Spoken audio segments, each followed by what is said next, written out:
Hello friends, welcome to my YouTube channel. This is day 5 of last mile revision series. Last class में हम लोगों ने क्या किया? कैपिटल स्ट्रक्चर किया था, जिसका मैंने बोला सेकंड पार्ट भी आएगा जिसमें कैपिटल स्ट्रक्चर थ्योरीज कवर करेंगे। तो आज हम लोग कैपिटल स्ट्रक्चर थ्योरी करेंगे। बहुत छोटा सा लेक्चर है इसमें। दो फॉर्मूला करवाऊंगा, 2 से 3 फॉर्मूला इसमें करना है अपने को, और उसके बाद कुछ सम्स है, 5-6 सम्स करेंगे, फिर ये चैप्टर खत्म हो जाएगा। तो मैं 2 सेपरेट वीडियो इसलिए किया था क्योंकि उसमें कैपिटल स्ट्रक्चर के क्वेश्चन बनाया था। आज उससे रिलेटेड थ्योरी जो बनाएगा कैपिटल स्ट्रक्चर के ऊपर, उनसे रिलेटेड क्वेश्चन को करेंगे। ठीक है, तो चलिए स्क्रीन पर सबसे पहले फॉर्मूला समझेंगे, उसके बाद हम लोग सम्स करेंगे। देखिए, कैपिटल स्ट्रक्चर का मैं पहले कुछ फॉर्मूला समझा देता हूँ। बहुत आसान सा फॉर्मूला है, उसके बाद हम लोग सम्स पे आ जाएंगे। तो देखिए, कैपिटल स्ट्रक्चर के अंदर आपको कौन से फॉर्मूले समझने हैं। तो कैपिटल स्ट्रक्चर का दो थ्योरी था, एक तो था आपका रेलेवेंट थ्योरी और एक है इररेलेवेंट थ्योरी। रेलेवेंट थ्योरी में एनआई अप्रोच फॉलो करते हैं, अप्रोच है, ठीक है। और दूसरा करते हैं इररेलेवेंट थ्योरी, जिसमें एनओआई अप्रोच और एमएम अप्रोच फॉलो करते हैं। तो अपने को कौन सा करना होगा? एनआई फॉलो कर लेंगे, एनओआई कर लेंगे और एमएम कर लेंगे, ठीक है। तो मैं यदि फॉर्मूला पे आऊँ, नेट इनकम अप्रोच का फॉर्मूला क्या होता है? तो आपको वैल्यू ऑफ फर्म निकालना होगा। वैल्यू ऑफ फर्म में क्या होता है? मार्केट वैल्यू ऑफ इक्विटी लेना है और मार्केट वैल्यू ऑफ डेब्ट लेना है, क्योंकि फर्म का वैल्यूएशन में यहाँ पे डेब्ट और इक्विटी आता है। तो डेब्ट का वैल्यू निकाल लो और इक्विटी का वैल्यू निकाल लो, दोनों को ऐड कर दो, टोटल वैल्यू ऑफ फर्म आ जाएगा। तो ओवरऑल कॉस्ट ऑफ कैपिटल क्या है? ओवरऑल कॉस्ट ऑफ कैपिटल का मतलब कि मैं कॉस्ट ऑफ इक्विटी भी कुछ बियर कर रहा हूँ, कुछ कॉस्ट ऑफ डेब्ट भी दे रहा हूँ। यदि मैं उनको एक सिंगल टर्म में बताना चाहूँ कि दोनों मिला के मैं कितना बियर कर रहा हूँ, तो हो जाएगा EBIT, earning before interest and tax, divided by value of firm. Value of firm जो अभी आप जस्ट ऊपर में निकाले हैं, उससे डिवाइड कर दे तो आपको एक परसेंटेज मिलेगा, वो होगा ओवरऑल कॉस्ट ऑफ कैपिटल। ये होगा नेट इनकम अप्रोच में। यदि मैं नेट ऑपरेटिंग इनकम अप्रोच में बात करूं, तो ऑपरेटिंग इनकम आपको पता होगा, ऑपरेटिंग एक्सपेंसेस ऑपरेटिंग इनकम को लेकर हम चलते हैं, उसमें non operating expenses non operating income को नहीं कंसिडर करते हैं। तो नेट ऑपरेटिंग इनकम अप्रोच में क्या होगा? एनओआई डिवाइडेड बाय के जीरो, दैट इज आपका ओवरऑल कॉस्ट ऑफ कैपिटल। तो क्या आ जाएगा? वैल्यू ऑफ फर्म आ जाएगा। अब वैल्यू ऑफ फर्म में से वैल्यू ऑफ डेब्ट माइनस कर देंगे तो वैल्यू ऑफ इक्विटी आ जाएगा। घुमा फिरा के दोनों फॉर्मूला एक जैसा ही लगेगा आपको, ठीक है। तो बहुत आसान सा ये चैप्टर है। अब हम लोग आते हैं इसके क्वेश्चंस पे, जो कि लास्ट माइल रिवीजन सीरीज का क्वेश्चंस है।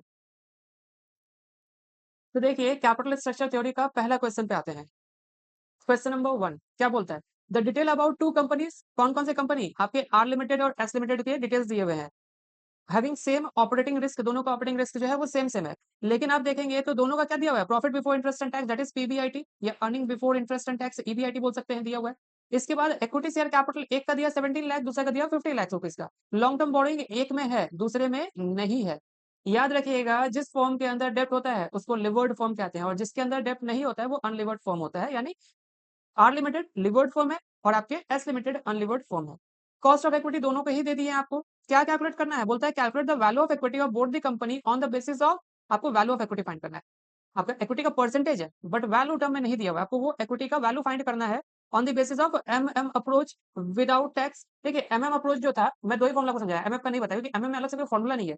एमएम में ना दो एस्पेक्ट्स है। पहला कि हम लोग विदाउट टैक्स लेके एमएम अप्रोच में वैल्यू ऑफ फॉर्म क्या निकालेंगे, और एक होगा जब टैक्स लग रहा होगा एमएम अप्रोच में तो वैल्यू ऑफ फॉर्म क्या आएगा। तो सबसे पहला ही क्वेश्चन है आपका विदाउट टैक्स कंसिडर करके निकालिए। तो मैं पहले फॉर्मेट बना लेता हूँ, फिर आपको इसके सॉल्यूशन को समझाऊंगा। तो देखिए, ये फॉर्मेट हमने बना लिया। अब क्या करना है आपको, कैसे स्टार्ट करना है? तो सबसे पहले आप देखेंगे profit before interest and tax दिया हुआ है, तो आप ये लिख ले, profit before interest and tax, PBIT. कितना दिया हुआ है? 10 लाख, 10 लाख, दोनों का 10 लाख रुपए है। तो इसका 10, इसका 10 रुपीज इन लाख में ऊपर में कॉमन ले लिया हूं। अब इससे क्या लेस करते हैं? लेस करते हैं इंटरेस्ट का अमाउंट। कितना इंटरेस्ट है? तो पहले वाले फॉर्म में 33 लाख का बोरिंग है, उसका 10% करेंगे तो 3.3 आएगा। तो 3.3, दूसरे वाले में कुछ भी नहीं है, माइनस कर दे। तो 10 माइनस 3.3 बचेगा 6.7 लाख, और इसका 10 लाख। ये क्या बना? Profit before tax. टैक्स तो कंसिडर करना नहीं है, क्योंकि आप एमएम अप्रोच में विदाउट टैक्स कंसिडर करें तो टैक्स आपका नहीं होगा। तो यही क्या हो जाएगा? ये हो जाएगा earning available to equity shareholder. ये आपके earning available to equity shareholder है। इसके बाद आपको कॉस्ट ऑफ इक्विटी को ए नंबर नाम दीजिए, बी में लिखिएगा cost of equity, that is के ई। के ई का मतलब होता है कॉस्ट ऑफ इक्विटी। तो वैल्यू ऑफ इक्विटी कैसे निकलेगा? वैल्यू ऑफ इक्विटी, इसके लिए आपको करना होगा ए डिवाइडेड बाय बी, यानी जितना अर्निंग अवेलेबल है वो divided by cost of equity. तो दोनों का कॉस्ट ऑफ इक्विटी पहले लिख लेते हैं। कॉस्ट ऑफ इक्विटी 18%, 15%, यानी इसका 18% और इसका 15%। आप डिवाइड करके निकाल लीजिए, तो 6.7 डिवाइड बाय 18%, यानी पहले वाले का वैल्यू ऑफ फॉर्म आ रहा है 37,22 आ रहा है ना। दूसरे का 10 डिवाइडेड बाय 15%, यानी 66.67 लैक्स का आ जाएगा। ये आपका वैल्यू ऑफ इक्विटी हो गया। अच्छा, दूसरा क्वेश्चन क्या है? Calculate the total value of both the company on the basis of MM approach without tax. अब आपको टोटल वैल्यू ऑफ फर्म भी फाइंड करना है। आपने तो सिर्फ अभी वैल्यू ऑफ इक्विटी फाइंड किया, वैल्यू ऑफ फर्म नहीं निकाला। अब आपको वैल्यू ऑफ फर्म भी फाइंड करना है, तो उसके लिए भी टेबल लगेगा, मैं बनाता हूँ फिर समझाऊंगा। तो देखिए फॉर्मेट हो गया। अब आप वैल्यू ऑफ फर्म कैसे निकालते हैं? वैल्यू ऑफ डेब्ट प्लस वैल्यू ऑफ इक्विटी दोनों ऐड करके आपको वैल्यू ऑफ फर्म मिलता है। तो जो वैल्यू ऑफ इक्विटी ऊपर में निकला ना, इसको आप एस से डिनोट करेंगे। इस चैप्टर के अंदर वैल्यू ऑफ इक्विटी जो होता है उसको हम लोग एस से डिनोट करते हैं, वैल्यू ऑफ डेब्ट को डिनोट करते हैं डी से। तो सबसे पहले वैल्यू ऑफ इक्विटी जिसको एस से डिनोट करें तो दोनों का दिया हुआ है 37.222, ये रुपीज इन लैक्स है। नेक्स्ट है 66.677। इसके साथ आप क्या करेंगे, ये ए नंबर मान लीजिए, तो बी में क्या होगा, वैल्यू ऑफ डेब्ट जिसको हम लोग डी से डिनोट करते हैं। तो डेब्ट सिर्फ एक ही कंपनी में था, किस वाले में, आर लिमिटेड में, 33 लैक्स का। तो 33 हो जाएगा और इसका नील है, दोनों ऐड कर देंगे तो 37.222 प्लस 33 यानी 70.222 और इसका 66.677, ये हो गया value of firm. Value of firm को वी से डिनोट करते हैं। हो गया पहला क्वेश्चन कंप्लीट, इतना ही पूछा था आपसे। अब आते हैं क्वेश्चन नंबर 2 पे। देखिए क्वेश्चन नंबर 2 क्या बोलता है, बोलता है the following data related to two companies belonging to the same risk class. दो कंपनी का डेटा यहाँ पे भी है और दोनों का रिस्क क्लास सेम है, रिस्क कम ज्यादा नहीं है। डेप्ट बोलता है पहले वाले का 27 लाख का है, इक्विटी कैपिटलाइजेशन रेट नील है। दूसरे वाले का डेप्ट नील है बट इक्विटी कैपिटलाइजेशन रेट 18%, मतलब इक्विटी कैपिटलाइजेशन रेट मतलब कॉस्ट ऑफ इक्विटी दे दिया। एक्सपेक्टेड नेट ऑपरेटिंग इनकम दे दिया 9 लाख का, दूसरे वाले का भी 9 लाख। तो क्या करना है, determine the total market value. आपको टोटल मार्केट वैल्यू फाइंड करना है, इक्विटी कैपिटलाइजेशन रेट फाइंड करना है जिसका नहीं है ना। Weighted average cost of capital of each companies find करना है, अज्यूमिंग नो टैक्स। देखिए यहाँ पे भी लिख दिया एमएम अप्रोच फॉलो करो बट विदाउट टैक्स फॉलो करो। तो देखो पहला कंपनी बी लिमिटेड कौन सा कंपनी है, लिवर्ड है ना, और सी लिमिटेड अनलिवर्ड। क्यों, सी वाले में डेप्ट नहीं है बट बी वाले में डेप्ट है, तो लिवर्ड कंपनी है और दूसरा अनलिवर्ड है। तो इसके बाद जाइए कैलकुलेशंस पे। ठीक है, क्वेश्चन नंबर 2 आप देखेंगे तो बी लिमिटेड में ना इक्विटी कैपिटलाइजेशन रेट नहीं है बट आपके पास सी लिमिटेड में इक्विटी कैपिटलाइजेशन रेट है। तो आप क्या करेंगे, शुरुआत करें पहले सी लिमिटेड से। तो सी लिमिटेड का वैल्यू ऑफ फॉर्म मिल जाएगा, अनलिवर्ड वैल्यू ऑफ फॉर्म मिल जाएगा। सबसे पहले हम लोग क्या करेंगे, value of unlevered form find करेंगे, value of unlevered form find करेंगे। अनलिवर्ड फॉर्म कौन है, सी लिमिटेड है, यानी सी लिमिटेड फाइंड करेंगे। उनके पास क्या है, इनके पास है नेट ऑपरेटिंग इनकम है 9 लाख का और इक्विटी कैपिटलाइजेशन रेट है 18%। तो value of firm equals to आपके नेट ऑपरेटिंग इनकम दिए हुए हैं, है ना, नेट ऑपरेटिंग इनकम एनओआई दिया हुआ है, डिवाइडेड बाय के ई करेंगे। डेप्ट क्या है, डेप्ट आपका नील है, डेप्ट आपके नील हो जाएंगे। तो आपका अमाउंट है 9 लाख डिवाइडेड बाय 18%, तो डिवाइड कर ले, 9 लाख डिवाइडेड बाय 18% यानी 50 लाख रुपीज का वैल्यू ऑफ फर्म है। अब अपने लोग निकालेंगे वैल्यू ऑफ लिवर्ड फर्म जो कि बी लिमिटेड है। तो इसमें तो डेप्ट और इक्विटी दोनों ही होगा, है ना। तो इक्वल्स टू हो जाएगा वैल्यू ऑफ अनलिवर्ड फर्म, तो वैल्यू ऑफ अनलिवर्ड को यू बोलेंगे, प्लस डेप्ट इनटू टैक्स रेट। तो यहाँ पे वैल्यू ऑफ अनलिवर्ड फर्म कितना, अनलिवर्ड फर्म का वैल्यू है 50 लाख का। डेप्ट आपका कितना दिया हुआ है, डेप्ट आपके हैं 27 लैक्स के, 27 लैक्स। और टैक्स तो आप इसको नहीं दे रहे हैं ना क्योंकि एमएम अप्रोच में विदाउट टैक्स फॉलो कर रहे हैं, तो 0%, तो ये 0 हो गया। यानी value of levered firm equals to value of unlevered firm आ गया। तो सेम रिस्क क्लास का बोला था, है ना। अब आगे क्या करना है, अपने लोग ने वैल्यू ऑफ फर्म फाइंड कर लिया दोनों में। अब आपको फाइंड करना होगा equity capitalisation rate and weighted average cost of capital. Equity capitalisation rate आ जाइए, calculation for equity capitalisation rate. सबसे पहले कौन है, बी लिमिटेड है। तो बी लिमिटेड का इक्विटी कैपिटलाइजेशन रेट कैसे फाइंड करेंगे, तो देखिए इसके पास इनकम कितना है, नेट ऑपरेटिंग इनकम है 9 लाख रुपए का। तो नेट ऑपरेटिंग इनकम है 9 लाख का, लेस इसमें से क्या कर देंगे, इंटरेस्ट। इंटरेस्ट कितना हो जाएगा, तो 27 लाख के ऊपर 12% का डेप्ट रेट है, तो 27 लैक्स मल्टीप्लाई बाय 12%, तो 27 लैक्स इंटू 12% यानी 3,24,000, 3,24,000 माइनस 9 लाख यानी 5,76,000 का क्या आएगा, earning available, earning available to equity shareholders, है ना, ये आपके earning available to equity shareholders है। वैल्यू ऑफ फर्म आपके पास 50 लैक्स का है, तो नाउ वैल्यू ऑफ फर्म कितना है, रुपीज 50 लैक्स इसमें से यदि आप वैल्यू ऑफ डेप्ट माइनस कर दे, वैल्यू ऑफ फर्म को हम लोग क्या बोलते हैं, वी बोलते हैं, लेस वैल्यू ऑफ डेप्ट माइनस कर दे, डी माइनस कर दे, तो डेप्ट कितना है, 27 लैक्स का है, यानी 23 लैक्स का क्या हो जाएगा, वैल्यू ऑफ इक्विटी हो जाएगा, वैल्यू ऑफ इक्विटी हो जाएगा। अब आप इक्विटी का वैल्यू भी जानते हैं, इक्विटी को मिलना रिटर्न भी आपको पता है, तो आप इक्विटी कैपिटलाइजेशन रेट फाइंड कर सकते हैं। Therefore equity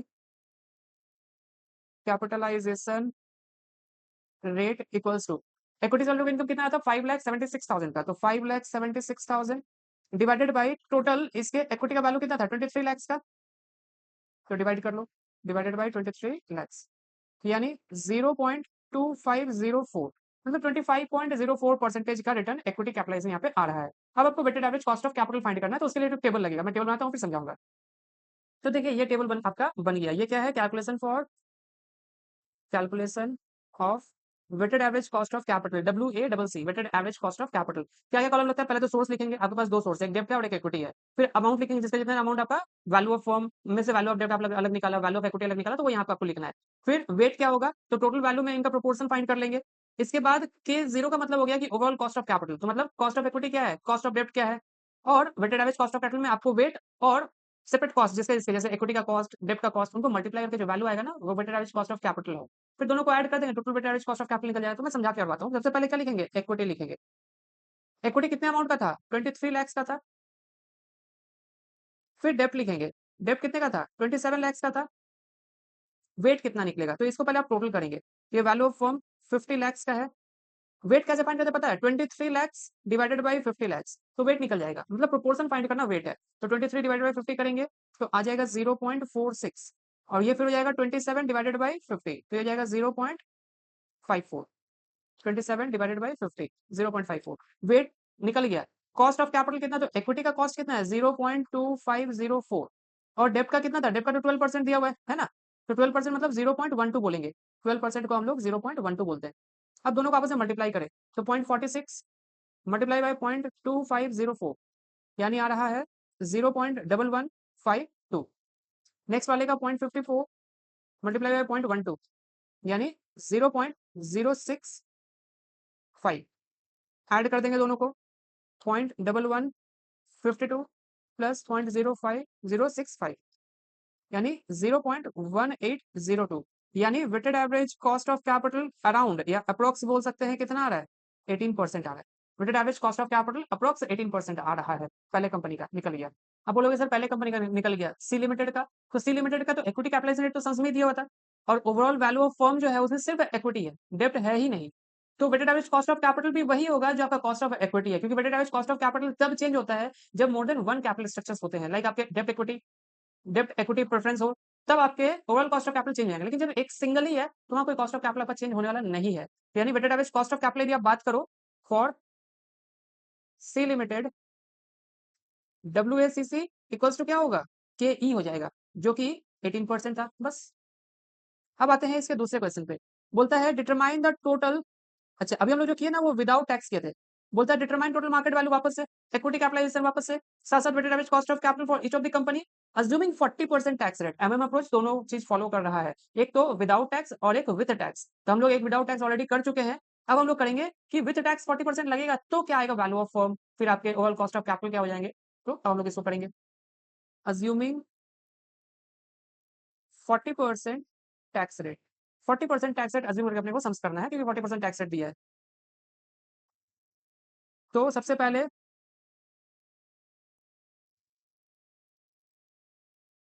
value of C limited, जो कि अनलिवर्ड फर्म है, वापस से क्या हो जाएगा, नेट ऑपरेटिंग इनकम, कितना नेट ऑपरेटिंग इनकम था, 9 लाख का था और 18% है, और आपका 18% था। पिछले सम्स में हम लोग क्या मतलब पीछे जो हम लोग कैलकुलेशन किए उसमें क्या किया, टैक्स था ही नहीं, तो टैक्स माइनस नहीं किए, ये net operating income before tax है, तो अब इसमें से टैक्स माइनस करेंगे तो बस एक्स्ट्रा क्या हो जा रहा है, 1 माइनस टी हो जा रहा है इसके साथ। तो आपका 9 लाख रुपीज, 40% टैक्स रेट आप बात दे दो तो कितना परसेंट बचेगा, 60% बचेगा, डिवाइडेड बाई 18%, बस यही चेंज है। पहले वाले जो आपने कैलकुलेशन की है उसमें टैक्स नहीं था, तो 1 माइनस टी नहीं किए, बट अब तो टैक्स है, तो नेट ऑपरेटिंग इनकम से आप टैक्स बात दे दो, तो आपका जो बचा वो आपको यहाँ पे डिवाइड करना है। तो 9 lakh multiply by 60% divided by 18%, यानी 30 लाख रुपीज आपका वैल्यू ऑफ फर्म आ रहा है। वापस से इसका जब मैं WACC बोलूँ ना, तो सेम कहानी यहाँ पे भी एप्लीकेबल होता है। यदि इस फर्म के पास सिर्फ इक्विटी है, डेब्ट है ही नहीं, तो WACC इक्वल्स टू KE हो जाएगा, जो कि 18% है, इक्विटी कैपिटलाइजेशन रेट। क्लियर है? नेक्स्ट आइए, वैल्यू ऑफ बी लिमिटेड करेंगे। वैल्यू ऑफ बी लिमिटेड, ये वैल्यू ऑफ फर्म निकाल रहे हैं, ठीक है?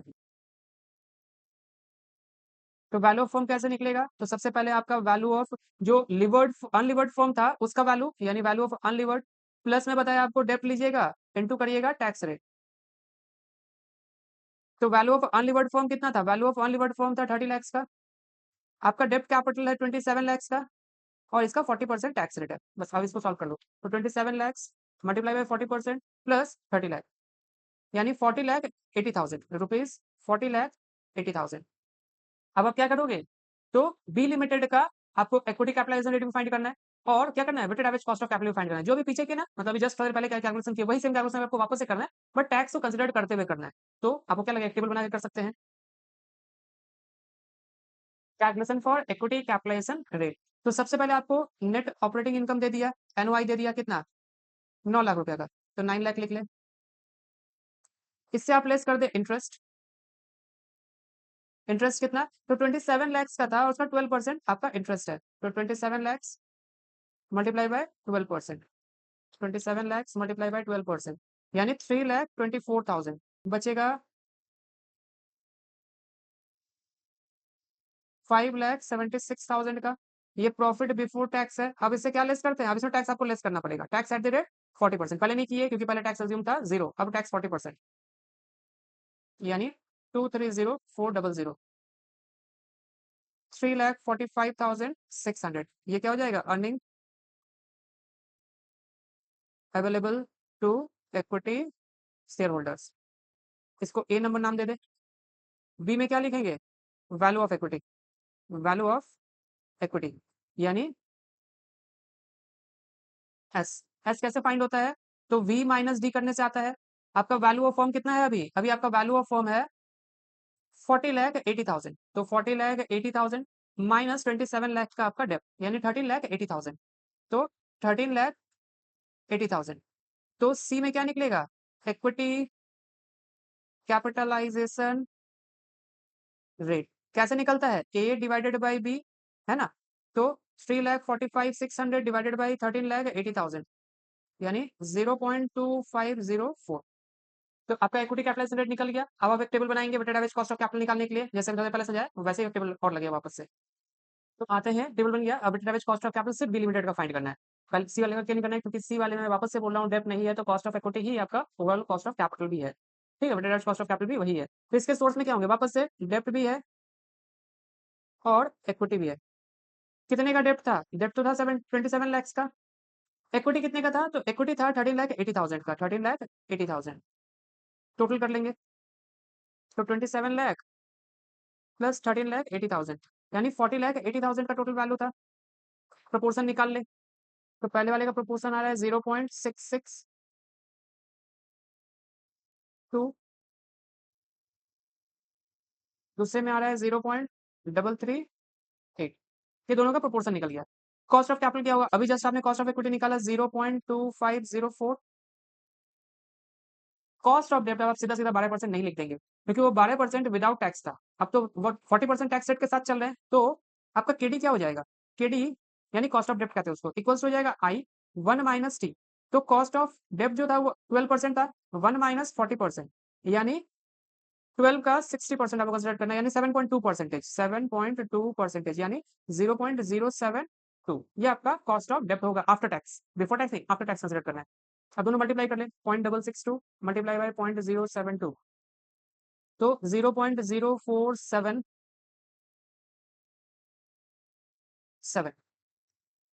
0.338 मल्टीप्लाई बाय 0.2504, यानी 0.0846। दोनों ऐड कर देंगे तो weighted average cost of capital आ जाएगा, मीन्स 0.0477 प्लस 0.0846, यानी ओवरऑल कॉस्ट ऑफ कैपिटल 0.1323, यानी 13.23% overall cost of capital, weighted average cost of capital आ गई।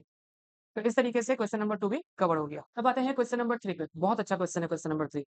तो क्या बोलता है इस क्वेश्चन में?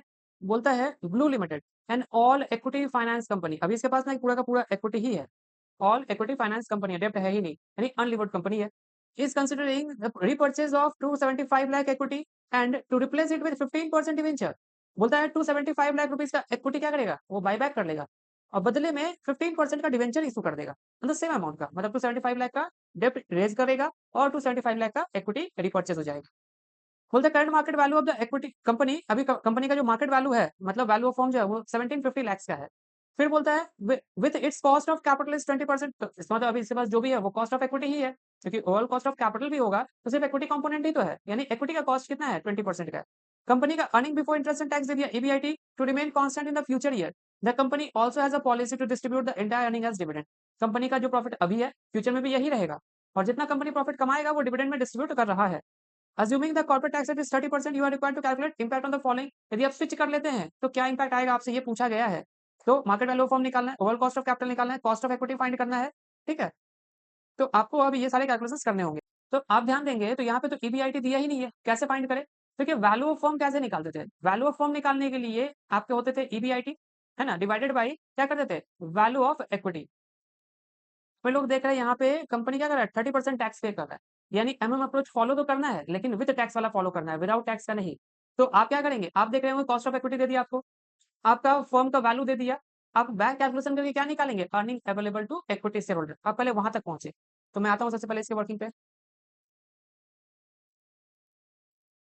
क्वेश्चन नंबर 3, आप देखेंगे आपके पास दिया हुआ value of firm, value of firm ये एग्जिस्टिंग है, कितना है rupees 1750 lakhs.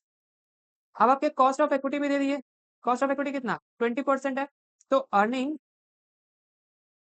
Available to equity shareholder क्या हो जाएगा 1715 का आपका वैल्यू ऑफ फर्म है और इसका 20% आपके अर्निंग होंगे, तो 1750 मतलब 35 350 हो जाना चाहिए, 1750 मल्टीप्लाई बाय 20%, हाँ 350 लैक्स का हो जाएगा। वैल्यू जो जाएगा earning available to equity shareholder 350 lakh का हो जाएगा। बट यहाँ पे तो आप टैक्स कंसिडर कर रहे हैं तो आपको देखना है earning before interest and tax, EBIT find करना है। तो ईबीआईटी कैसे निकल जाएगा, ये अर्निंग आफ्टर टैक्स है जो कि आपका टैक्स काटने के बाद है, कितना परसेंट टैक्स कटा है, तो टैक्स आप समझ में देखेंगे तो 30% कटा है, यानी 1 minus 0.30। Earning available to equity shareholder है कितना 350 लाख डिवाइडेड बाई 0.70, तो earning before interest and tax आ जाएगा, तो 350 डिवाइडेड बाई 0.7, यानी आपका रुपीज 500 लैक्स का ना earning before interest and tax था। यहाँ तक आप पहुंच गए। ये सारा का सारा इक्विटी फाइनेंस होता तो क्या होता, और मैं जो अभी शिफ्टिंग कर रहा हूँ कि इक्विटी और डेब्ट दोनों कंपोजिशन लेके आ जा रहा हूँ, अब इस पे क्या इंपैक्ट पहुंचेगा, तो अपने को टेबल बना के कंपैरेटिव करना होगा इसका। तो देखिए मैंने क्या किया, टेबल बनाया जिसमें ऑल इक्विटी और दूसरे वाले में डेब्ट प्लस इक्विटी फॉलो कर रहा हूँ, और ये सारे के सारे रुपीज इन लैक्स है। तो सबसे पहले आपका क्या है, earning before interest and tax है, दोनों ही सिचुएशन पे 500 लैक्स 500 लैक्स। बोलता है यदि आप दूसरे सिचुएशन पे आते हैं तो वहां पे डेप्ट इशू होगा कितना का 275 लाख का, और उतना का ही इक्विटी बायबैक होगा, तो लेस इंटरेस्ट। पहले वाले का तो कोई इंटरेस्ट नहीं, लेकिन दूसरे वाले में है कितना 275 लैक्स के ऊपर कितना परसेंट का डेप्ट इशू हो रहा है, 15% का डिवेंचर इशू हो रहा है ना, यानी 15%। तो 275 मल्टीप्लाई बाय 15% यानी 41.25 लैक्स माइनस कर दो, यानी 458.75 लैक्स, और इसका तो 500 लैक्स ही रहेगा, ये अर्निंग बिफोर टैक्स है। अब लेस करेंगे क्या, टैक्स कितना परसेंट टैक्स रेट था, तो टैक्स रेट था आपका 30%, एट द रेट 30%, यानी 137.63 458.75,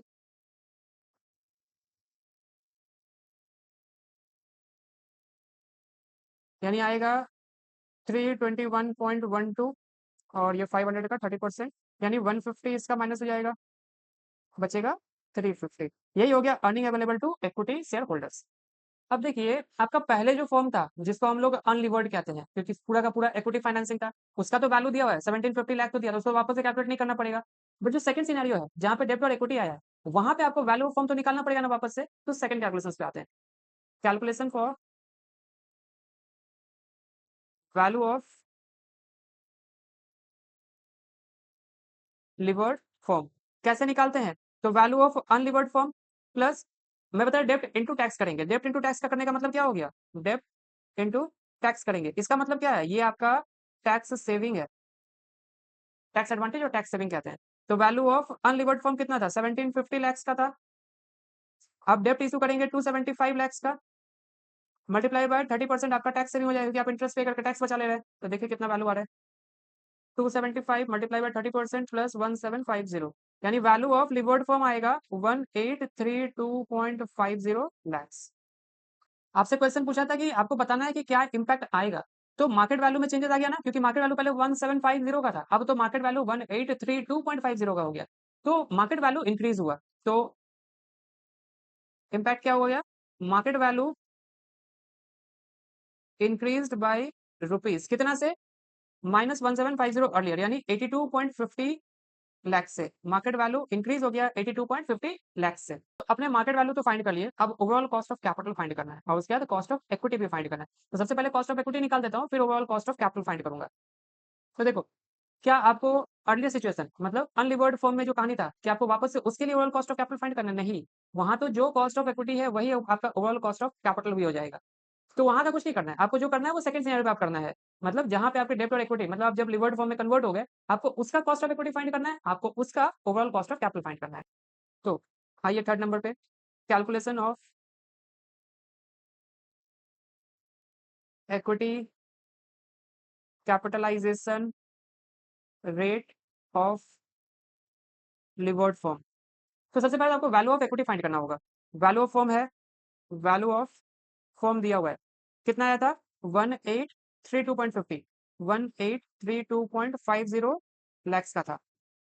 लेस कर दो इसमें से वैल्यू ऑफ डेप्ट, जिसको हम लोग डी से डिनोट करते हैं, कितना था? 275 लैक्स का आपको डेप्ट बोला था रेज करो, तो जो बचा वो वैल्यू ऑफ इक्विटी है। तो 1832.50 माइनस 275 लैक्स, यानी 1557.50 लैक्स का वैल्यू ऑफ इक्विटी है। वैल्यू ऑफ इक्विटी जिसको एस से डिनोट करते हैं। अब आपको इक्विटी कैपिटलाइजेशन मतलब के ई फाइंड करना है, तो क्या हो जाएगा? Net income available to equity shareholder है ना, net income available to equity shareholder divided by S. तो मल्टीप्लाई 100 करेंगे तो आपको परसेंटेज में मिल जाएगा। तो नेट इनकम कितना था सेकंड सिनेरियो का? 321.12, 321.12, 321.12 डिवाइडेड बाय 1557.50 मल्टीप्लाई बाय 100 कर देंगे तो परसेंटेज में आ जाएगा। तो 321.12 डिवाइडेड बाय 1557.5, यानी आ रहा है 20.62%। ये आपका इक्विटी कैपिटलाइजेशन रेट आ गया। अब आपको क्या फाइंड करना है? Overall cost of capital find करना है ना? तो weighted average cost of capital जैसे टेबल बनाते हैं वैसे ही बनाएंगे। तो सबसे पहले सोर्स में आते हैं इक्विटी। इक्विटी कितने का है? 1557.50। वेट छोड़ते हैं, अब उसके बाद निकालेंगे वेट। आपके कॉस्ट ऑफ कैपिटल में इक्विटी का कॉस्ट था 0.62%। अब आ जाइए डेप्ट में। डेप्ट था 275 लैक्स का, वेट इसका भी बाद में निकालेंगे। और आपका डेप्ट का कॉस्ट कितना था? 15% था, बट वो क्या था? वो बिफोर टैक्स था, आपको आफ्टर टैक्स कंसिडर करना होता है। तो यहाँ पे हो जाएगा KD after tax. KD after tax कैसे निकलता है? आई 1 माइनस टी। तो interest rate is 15%, 1 minus tax rate is 30%, minus कर दो। तो 15 में से 30% माइनस कर दो, यानी 10.50, 10.50%। वेट आप निकाल लो, इसको ऐड करने के बाद वेट जैसे बताया था प्रोपोर्शन निकालना, 1557.5 प्लस 275, यानी 1832.50, 1557.5 डिवाइडेड बाई 1832.5, यानी 0.85। तो ये बच जाएगा 0.15, मल्टीप्लाई करो आ जाएगा 0.85 मल्टीप्लाई बाय 20.62, यानी 17.53%। 0.15 मल्टीप्लाई बाय 10.5, यानी 1.58%। ऐड कर देंगे आ जाएगा 17.53 प्लस 1.58, 19.11% आ गया आपका ओवरऑल कॉस्ट ऑफ कैपिटल। तो इस तरीके से क्वेश्चन नंबर 3 भी हो गया आराम से। देखिए ये चैप्टर उसके साथ नहीं करवाने का यही कारण था। यहाँ पे देखें, यहाँ पे तरीका ही अलग है। उसके साथ क्या था तो पूरा आपको समझ में नहीं आता कि क्या कर रहे हैं नहीं कर रहे हैं। यहाँ पे मैं अलग से कॉन्सेप्ट के साथ फॉर्मूला के साथ इसको एक साथ कोरिलेट कर रहा हूँ, तो आपको समझ में भी आएगा, तभी नहीं आता। तो क्वेश्चन नंबर 3 हो गया। अब क्वेश्चन नंबर 4 पे आते हैं। देखिए क्वेश्चन नंबर 4 में क्या बोलता है? K limited and L limited are identical in every respect except for capital structure. दोनों का कैपिटल स्ट्रक्चर बस अलग है, बाकी सब कुछ सेम है। K limited does not employ डेब्ट इन इट्स कैपिटल स्ट्रक्चर, यानी के लिमिटेड क्या है? अनलिवर्ड है। Whereas L limited employ 12% debenture amounting to rupees 20 lakh, यानी एल क्या है,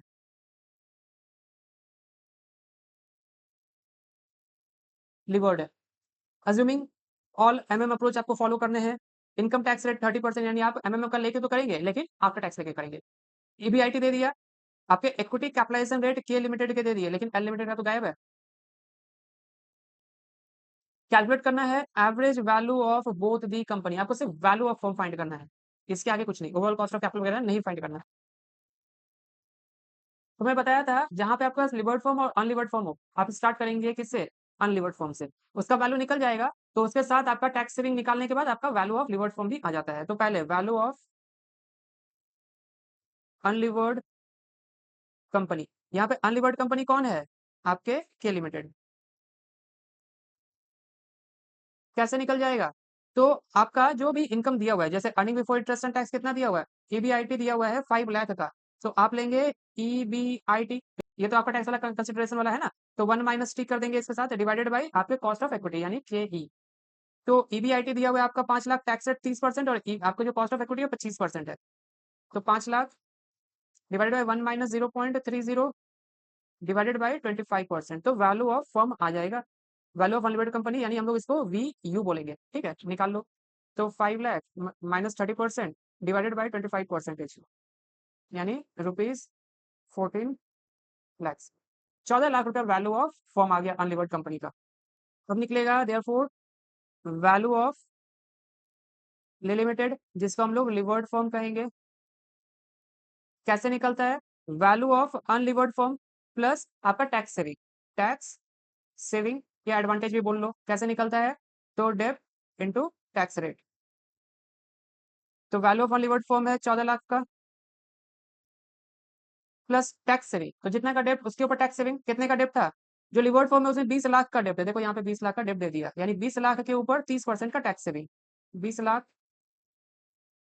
का 30% टैक्स सेविंग, यानी आपका टोटल वैल्यू आ जाएगा वो 20 लाख हो जाएगा। यहाँ 6 लाख और ये 14 लाख, टोटल 20 लाख का हो गया। तो क्वेश्चन नंबर 4 में बस इतना ही सा पूछा था, वैल्यू ऑफ फॉर्म निकल गया, कहानी खत्म।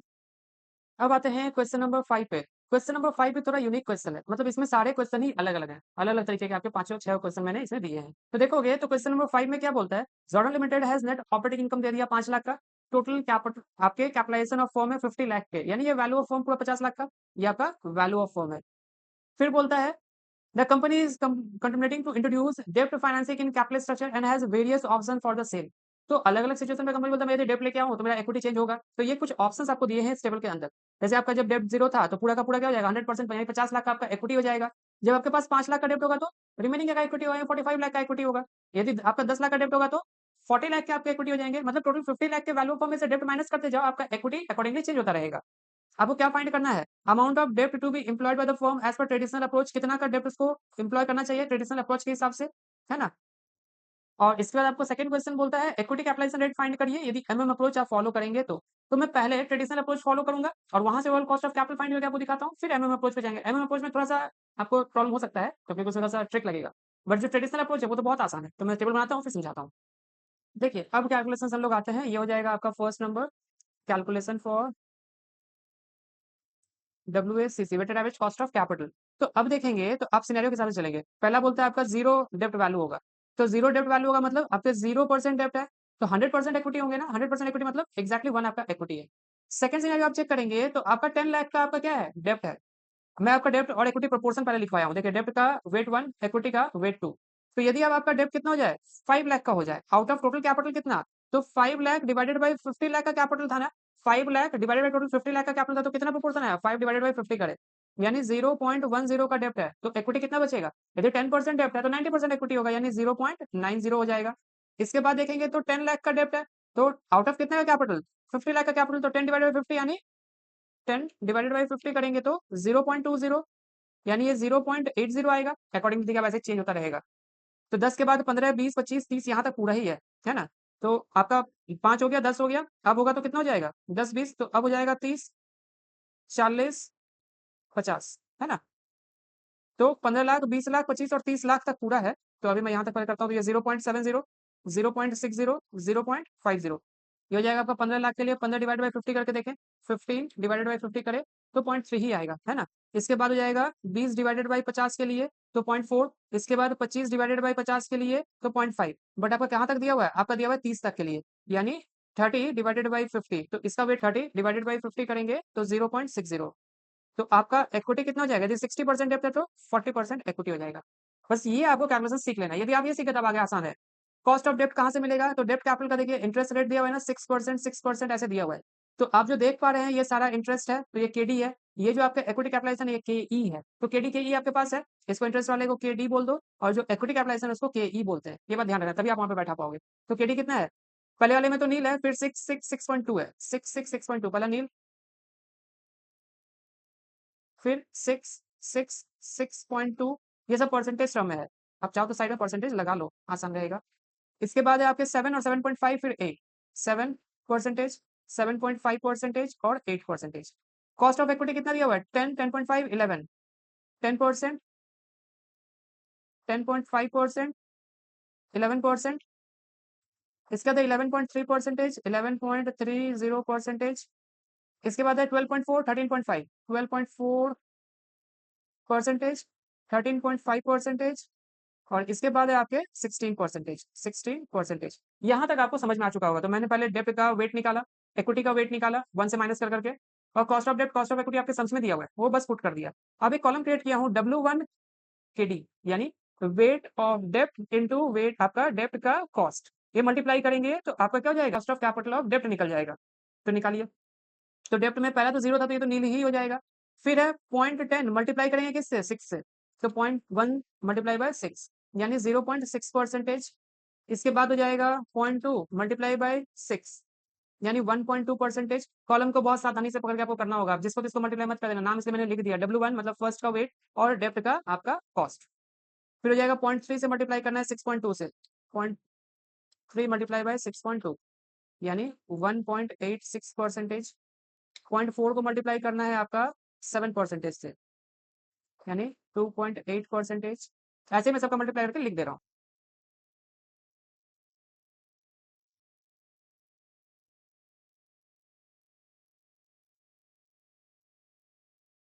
तो देखिए डेप्ट का तो निकल गया, वेट ऑफ फर्स्ट और डेप्ट का जो कॉस्ट था उसे मल्टीप्लाई कर लिया। इसके बाद का कॉलम है सेकंड वेट, आपका सेकंड वेट में इक्विटी है और इक्विटी का कॉस्ट, यानी ये वाला कॉलम और ये वाला कॉलम आपको मल्टीप्लाई करना है। तो 10 इंटू 1 कितना हो जाएगा? 10%।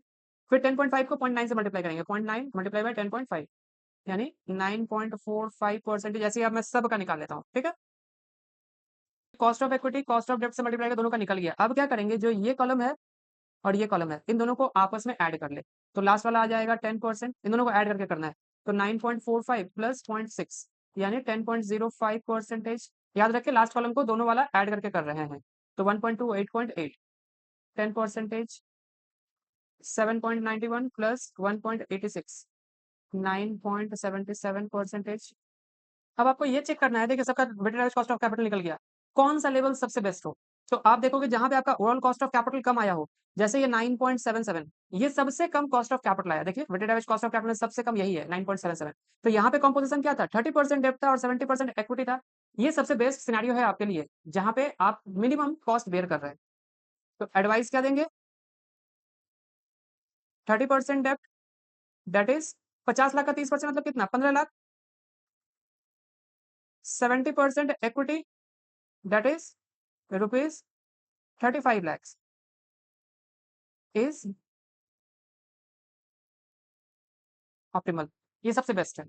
तो ये पहला वाला का कैलकुलेशन हो गया। दूसरा है इक्विटी कैपिटलाइजेशन रेट क्या होगा यदि आप एमएम अप्रोच फॉलो करते तो। ठीक है, जैसे जैसे डेप्ट चेंज होगा वैसे वैसे एमएम अप्रोच में क्या होगा? कॉस्ट ऑफ इक्विटी चेंजेस आ जाएगा। क्लियर है? तो इसके लिए मैं टेबल बनाता हूँ, फिर समझाऊंगा इसको। देखिए इसका फॉर्मेट थोड़ा सा खतरनाक बना है, ये नॉर्मल फॉर्मेट जैसा नहीं है। क्या करना होगा आपको? पहले आप डेप्ट ले लेंगे, फिर इक्विटी ले लेंगे, फिर उनका वेट निकालेंगे, मतलब डेप्ट बाय इक्विटी का वेट निकालेंगे। फिर आपका ओवरऑल कॉस्ट ऑफ कैपिटल इस सम्स के लिए यहाँ पे एमएम अप्रोच में आपका overall cost of capital constant रहेगा, वो चेंज नहीं होगा। फिर केडी ये आपका दिया हुआ है सम्स में। फिर के ओ मतलब आपका overall cost of capital minus KD कर लेंगे, तो आपका एक कॉलम होगा जो 6 नंबर हम लोग यहाँ पे डाले हैं, 6 इक्वल्स टू 4 माइनस 5 करना है। फिर आपका केई आएगा लास्ट में, कैसे? तो आपका 4 नंबर वैल्यू मतलब cost of overall cost of firm, plus आपको करना होगा क्या? आपका 6 नंबर मतलब हो गया के ओ माइनस केडी का जो डिफरेंस है वो मल्टीप्लाई बाय डेब्ट और इक्विटी का प्रोपोर्शन। तो इसको करके आपको समझ में आएगा। तो देखिए सबसे पहले डेब्ट कितना लेते हैं। पहले डेब्ट आपका 0 है, फिर 5 लाख, 10 लाख, 15 लाख ऐसे चल रहा है। तो मैं 0, 5 lakh, 10 lakh, 15 lakhs, 20 lakhs, 25 lakhs और 30 lakhs। तो इक्विटी कितना बचेगा? यदि ये इसको माइनस करें तो 50 lakhs का बचेगा इक्विटी, क्योंकि वैल्यू ऑफ फर्म तो अभी भी 50 लाख ही है। ये हो जाएगा 45 lakhs, ये हो जाएगा 40 lakhs, ये हो जाएगा 35 lakhs, ये हो जाएगा 30 lakhs, ये हो जाएगा 25 और ये हो जाएगा 20। अब आप डिवाइड कर लो और उसका वेट निकाल लो। कैसे? तो आपको डेप्ट बाय इक्विटी करना है, तो डेप्ट में 0 बाई करोगे तो पहले 0 आ जाएगा, मतलब नील आ जाएगा। अब आप करोगे तो 5 लाख, यानी 5 डिवाइड बाय 45 कर रहे हो तो 0.11 आएगा। फिर 10 डिवाइडेड बाय 40 कर रहे हो तो 0.25 आ रहा है। फिर 15 डिवाइडेड बाय 35 0.43। फिर आप क्या जाएंगे 20 डिवाइडेड बाय 30 यानी 0.67। फिर 25 बाय 25 है तो 1 आ जाएगा। फिर 30 डिवाइडेड बाय 20 1.5। ये आपका वेट निकल गया, मतलब डेब्ट बाय इक्विटी का वेट निकल गया। अब के ओ क्या होगा? यहाँ पे के ओ को मैं वर्किंग करके समझाता हूँ। देखोगे यहाँ पे नेट ऑपरेटिंग इनकम है 5 लाख का और टोटल कैपिटल है 50 लाख का, तो आपका के ओ निकल जाएगा, ओवरऑल कॉस्ट ऑफ कैपिटल निकल जाएगा। तो overall cost of capital equals to क्या हो जाएगा? Net income divided by value. तो 5 लाख, ये एमएम अप्रोच के लिए कर रहे हैं, डिवाइड बाई 50 लाख इंटू 100 यानी आ जाएगा 10%। तो ये आपका फिक्स हो गया, 10% फिक्स हो गया। तो ये हो जाएगा आपका 10%, 10%, 10%, 10%, 10%, 10%, 10%। अब कॉस्ट ऑफ डेप्ट क्या है? तो सबसे देखिए आपका दिया हुआ है कितना? 6.2, 6 पर नील, 6%, 6%, 6.2%। इसके बाद है आपके 7, 7.5 और 8, 7%, 7.5% और 8%। अब मैं दोनों का डिफरेंस लिखा हूँ, देखो 6 नंबर में 4 माइनस 5, तो 10 में से 0 जाएगा तो 10%, 10 में से 6 गया तो 4%, 4%, 10 माइनस 6.2 यानी 3.8%। इसके बाद 10 माइनस 7 तो 3%, 2.5% और 2%, ऐसे निकलिए। अब लास्ट कॉलम क्या है? 4 नंबर, मतलब आपके के जीरो का वैल्यू कंसिडर करो, फिर प्लस करो 6 मल्टीप्लाई बाई 3। 6 मतलब ये वाला कॉलम को कंसिडर करना है और आपको 3 वाले से मल्टीप्लाई करना है, मतलब इस वाले से मल्टीप्लाई करना है। तो क्या करोगे? 10 को पहले नील से मल्टीप्लाई करोगे तो 0 आएगा, 0 के साथ 4 प्लस ऐड करोगे यानी 10% आ जाएगा। फिर 4 के साथ 0.11 मल्टीप्लाई करेंगे और प्लस कर देंगे 10 के साथ, यानी 10.44%, 10.44%। ऐसे करके सबका कैलकुलेशन में करके लिख दे रहा हूँ। तो देखिए यहाँ पे कॉस्ट ऑफ इक्विटी मैंने कैलकुलेट करके लिख दिया, सबका आपका कॉस्ट ऑफ इक्विटी इसमें चेंज हो जाएगा। पहले वाले में क्या था? जो ट्रेडिशनल अप्रोच था इसमें आपका कॉस्ट ऑफ इक्विटी चेंज नहीं होगा, यहाँ पे आपका जो ओवरऑल कॉस्ट ऑफ कैपिटल है वो चेंज होगा, बट यहाँ पे तो कॉस्ट ऑफ इक्विटी चेंज होगा एमएम अप्रोच में। यही डिफरेंस था आपके दोनों थ्योरी में। तो क्वेश्चन नंबर 5 भी कंप्लीट हुआ है। अब आते हैं क्वेश्चन नंबर 6 और ये इस चैप्टर का आखिरी क्वेश्चन है। क्या बोलता है? The following data is available in respect of two companies having the same business risk. आपका कैपिटल एम्प्लॉयड 4 लाख है, 4 लाख कैसे? 2 लाख का डेप्ट, 2 लाख का इक्विटी, और ये पूरा 4 लाख का 4 लाख इक्विटी है। यानी जो ये है वो अनलिवर्ड कंपनी, क्योंकि इसमें कोई डेप्ट नहीं है, और ये लिवर्ड कंपनी के केस में डेप्ट है। फिर आपके ईबीआईटी दे दिए, ईबीआईटी कितना दे दिया?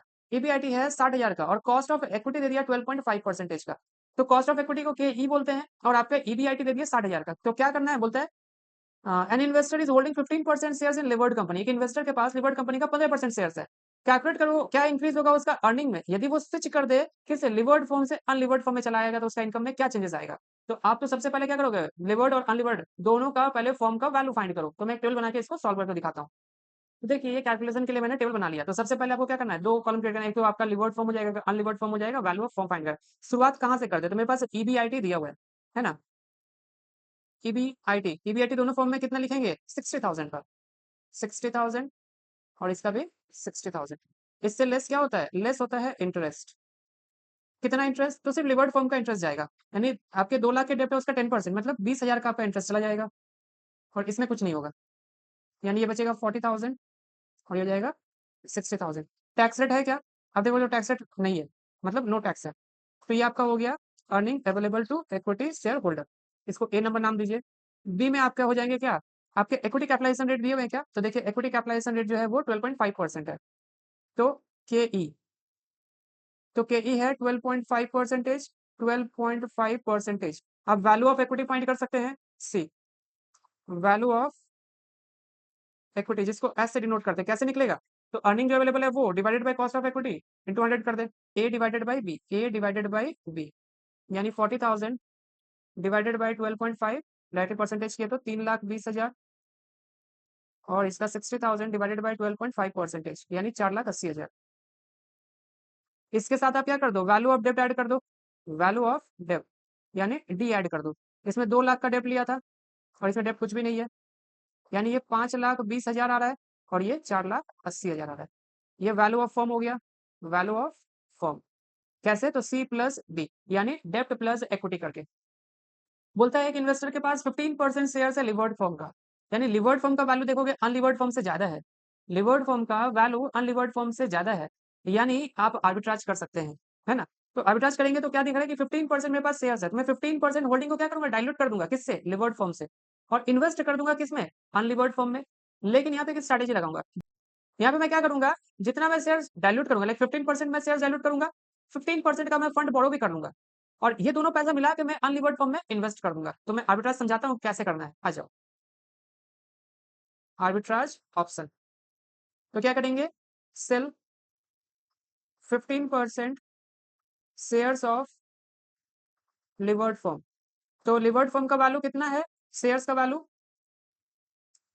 3,20,000 वैल्यू ऑफ शेयर्स था लिवर्ड फर्म में, इसका 15% डायलूट कर दूंगा, यानी मैं 48,000 का शेयर सेल करूंगा। मेरे पास अब मैं क्या करूंगा, बोरो मनी करूंगा, मनी बोरो करूंगा 15%, तो मनी बोरिंग्स, तो कितना डेप्ट था इसमें, 2 लाख का डेप्ट था, इसका 15% मनी बोरिंग होगा, यानी 20,000 होगा, नहीं सॉरी ज्यादा ही होगा, तो 2 लाख इंटू 15%। तो क्या करूंगा, 2 लाख का 15% करूंगा तो 30,000 रुपीज का मनी बोरिंग, यानी टोटल आपके पास इन्वेस्टमेंट के लिए फंड कितना हो गया, 78,000 का फंड इन्वेस्टमेंट के लिए हो गया। अब इसी को उठा के क्या करेंगे, इन्वेस्ट कर देंगे, इन्वेस्ट इन अनलिवर्ड फर्म, ये पैसा इन्वेस्ट कर दिया अनलिवर्ड फर्म में। अब मैं देखूंगा मुझे कितना इनकम आएगा, तो कैलकुलेशन फॉर नेट गेन और लॉस। तो सबसे पहले इनकम आएगा, इनकम फ्रॉम अनलिवर्ड फर्म, कितना इनकम आएगा, आपने इन्वेस्ट कर दिया 78,000 का, अनलिवर्ड फर्म में तो सिर्फ इक्विटी है, यानी आपको सिर्फ इक्विटी का अर्निंग आएगा 12.5% का, तो 12.5% आपका इनकम आएगा, तो 78,000 मल्टीप्लाई बाय 12.5%, यानी इनकम आएगा 9750 का, किससे, अनलिवर्ड फर्म में जैसे आपने इन्वेस्टमेंट किया। अब आप क्या करेंगे, जहां से फंड बोरो किए उस फंड के ऊपर आपको इंटरेस्ट भी देना पड़ेगा, आपने फंड बोरो किया 30,000 का, और डेप्ट के ऊपर कितना परसेंट इंटरेस्ट था, डेप्ट के ऊपर इंटरेस्ट था 10% का, तो इंटरेस्ट भी लगेगा आपका, तो लेस, ये इनकम पूरा सीरियसली आपका हाथ में नहीं गया, क्योंकि इसमें से आपको इंटरेस्ट भी बेयर करना पड़ा है, तो लेस पेमेंट ऑफ इंटरेस्ट, कितना, आपने 30,000 का फंड बोरो किया था जिसका 10% आपको इंटरेस्ट चला जाएगा, यानी 3,000 रुपया का आपका इंटरेस्ट चला जाएगा, तो कितना बचेगा, 6,750। अब ऐसा नहीं है कि ये सीधा इनकम आपको हो गया, नहीं, यदि आप अनलिवर्ड फर्म में नहीं रहते और लिवर्ड फर्म में ही कॉन्स्टेंटली इन्वेस्टेड रहते तो क्या होता, आपका जितना इन्वेस्टमेंट था किसमें, लिवर्ड फर्म में, वहां से भी तो आपको 12.5% का इनकम आ रहा था, तो वो इनकम यहां से माइनस करें, less income from unlevered, income from levered firm earlier, पहले कितना आता था, तो पहले मेरा लिवर्ड फर्म में इन्वेस्टमेंट कितना था, 48,000 का था, इसका 12.5% तो मुझे पहले भी मिलता था, है ना, तो 48,000 इंटू 12.5%, यानी 6,000 तो मैं पहले भी अर्न करता था, यानी अभी मैं आर्बिट्राज करके सिर्फ 750 का गेन कर पाया, ये हो गया आपका नेट गेन। बहुत मस्त और दिमाग वाला ये क्वेश्चन था कि आप आर्बिट्राज करके गेन कर रहे हैं कि लॉस कर रहे हैं, तो क्या क्या कंसिडर कर रहे थे, पहले तो मैं अपना इन्वेस्टमेंट को डाइल्यूट किया, कितना, 15%, शेयर्स को सेल कर दिया, तो जो पैसा है मुझे वो, साथ साथ में कुछ पैसा बोरो भी कर लिया, क्योंकि बाजार का रेट ऑफ इंटरेस्ट मुझे 10% का दिखा और इक्विटी में इन्वेस्टमेंट करके 12.5% का मुझे इनकम मिल रहा था, मैं सोचा बोरो भी कर लेता हूँ, तो 15% मैंने बोरो भी कर लिया। अभी दोनों पैसा उठा के मैंने क्या किया, अनलिवर्ड फर्म में इन्वेस्टमेंट कर दिया, तो वहां से मुझे सीधा सीधा 12.5% का इनकम आ गया। अब वो इनकम प्योरली मेरे हाथ में नहीं है, क्यों, क्योंकि उसमें से मैं इंटरेस्ट भी बेयर कर रहा हूँ, तो इंटरेस्ट का खर्चा बात दे दो, इंटरेस्ट कितना, जितना तुमने फंड बोरो किया मार्केट से, तो 30,000 का फंड बोरो किया उसके ऊपर इंटरेस्ट दे दो, अब जो बचा वो पैसा लग रहा है तुम्हारा नेट इनकम है, नहीं। अब यदि तुम ये पैसा उसमें इन्वेस्ट नहीं करते, किसमें, अनलिवर्ड फर्म में, तो लिवर्ड फर्म से तो तुमको इसके ऊपर इनकम आता ना, तो वो इनकम भी बात दे दो, तो एक्स्ट्रा कितना आया तुमको किसमें जाने से, अनलिवर्ड फर्म में जाने से, इसी को आर्बिट्राज अपॉर्चुनिटी कहते हैं। यदि पॉजिटिव है तो आप आर्बिट्राज करो, नेगेटिव है तो छोड़ दो, क्लियर है। तो यहाँ पे ये क्वेश्चन भी कंप्लीट हो गया और ये चैप्टर भी कंप्लीट हो गया, तो इस तरीके से कैपिटल स्ट्रक्चर थ्योरी पूरी तरह से खत्म। छोटा चैप्टर था, बट वो बोलते हैं छोटा पैक बड़ा धमाका, वो इस चैप्टर के अंदर था। है तो छोटा चैप्टर, लेकिन बहुत अच्छा-अच्छा चीज़ सीखने को मिला इस चैप्टर के अंदर। तो ये चैप्टर भी मेरी तरफ से कंप्लीट हो गया। आप लोग रिवाइज़ करेंगे, कोई डाउट है तो पूछ लीजिएगा, ठीक है? और रिवीज़न कंटिन्यू रखिए क्योंकि इतना सारा सम्स करना ही आपके लिए ज़रूरी है। और यदि आप इतना कर भी लेते हैं, तो भी आपका एफएम का अच्छे तरीके से रिवीज़न हो गया। अलग से आपको कहीं से दिमाग लगाने की ज़रूरत ही नहीं पड़ेगा। ट्रस्ट करके आप इस सीरीज़ को बहुत अच्छे से कवर करें। मैं डैम श्योर गारंटी देता हूँ, आप लोग सभी इस सीरीज़ से ही पास हो जाएँगे। एक्स्ट्रा कुछ ज़रूरत नहीं पड़ेगा आपको। थोड़ा एमसीक्यू प्रैक्टिस कर लेंगे अलग से, बट ये आपको इतना करने से आपका काम बन जाएगा। तो ये वीडियो आपको पसंद आया तो लाइक, शेयर, सब्सक्राइब करें, अपने दोस्तों के साथ भी शेयर करें और कोई कमेंट करें यदि आपको अच्छा लगे, कोई प्यारा सा कमेंट कर दें, मुझे अच्छा लगता है इससे। तो मिलते हैं फिर नेक्स्ट वीडियो में एक न्यू बहुत इंटरेस्टिंग चैप्टर के साथ और जिसका मार्क्स भी बहुत अच्छा है और लेंथी चैप्टर भी है वो। मैं उस वीडियो को लेके आ रहा हूँ बहुत जल्द, तो आप तब तक इसको रिवाइज़ करते रहें। मिलते हैं फिर नेक्स्ट वीडियो में, तब तक के लिए बाय।